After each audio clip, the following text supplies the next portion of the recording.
नमस्कार। आज आमे गोटे बहुत ही मजेदार विषय उपरे कथा हेबा। सेटा होछि पूरा दुनिया रे हेबाकु थिबा एक बड़ परिवर्तन आ गोटे नुआ जुगर आरंभ विषय रे जेउ सब भविष्यवाणी हेछि।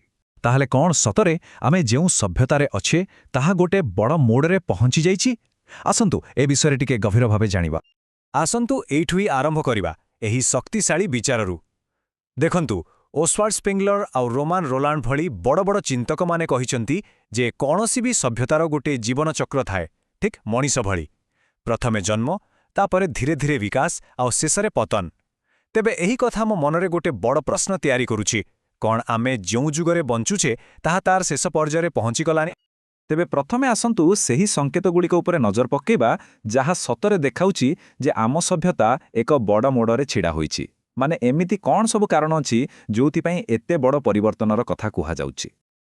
आउ एहार मूल कारण कोन जानती? आमर भौतिकवादी चिंताधारा। जेतेबेले आमे भाबु जे जीवनर अर्थ केवल बाहरर सुख, सुविधा आ भोग विलास, सेतेबेले कोन हुए? आमे निजे भी जानि पारुनु आउ आमर आध्यात्मिक आउ परिवेशर मूलदुआकु दुर्बल करिदिउ। एहार सबुठु बड़ उदाहरण हेउछि आम परिवेशर अवस्था।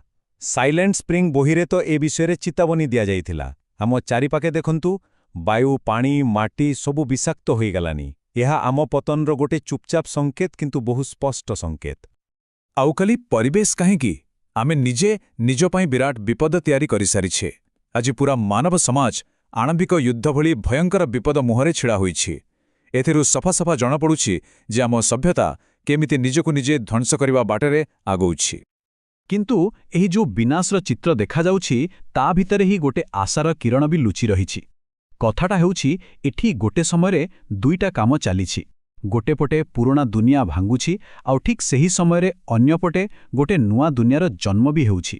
तेणु एहा खाली विनाश नुहे, बरं एहा हेउछि एक नवसृजनर आरंभ।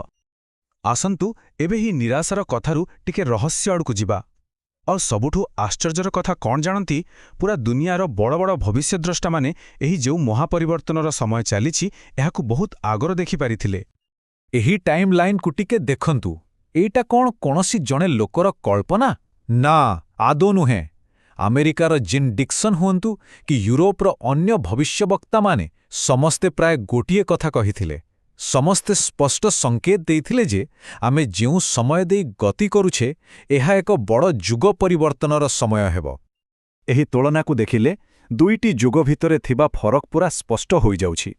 गोटे पटे विशृंखलार जुग आउ अन्य पटे चेतनार जुग। आउ भविष्यवाणी कौन कहुछि जे आमे सेही विशृंखलार जुगर बाहारी एक नुआ चेतनार जुगरे पाद देउछु। आउ एही नुआ जुगरे आध्यात्मिक जागरण हे सबुठु मुख्य हेबो। हेले कथा उठुछि एही जो एते बड़ परिवर्तन हेबो तार नेतृत्व किए नेबो, बाट किए देखाइबो। आउ जानिले आश्चर्य हेबे, अधिकांश भविष्यवाणी केवल गोटिए ही दिगकु संकेत करुछि, आउ सेइठा होछि भारत। तेबे प्रश्नटा बहुत गुरुत्वपूर्ण। जदि सतरे गोटे नुआ जुग आसुछि ताहेले तार केन्द्र केउठी हेबो, केउठु एहार आरंभ हेबो? आउ एहार उत्तर हेउछि भारत।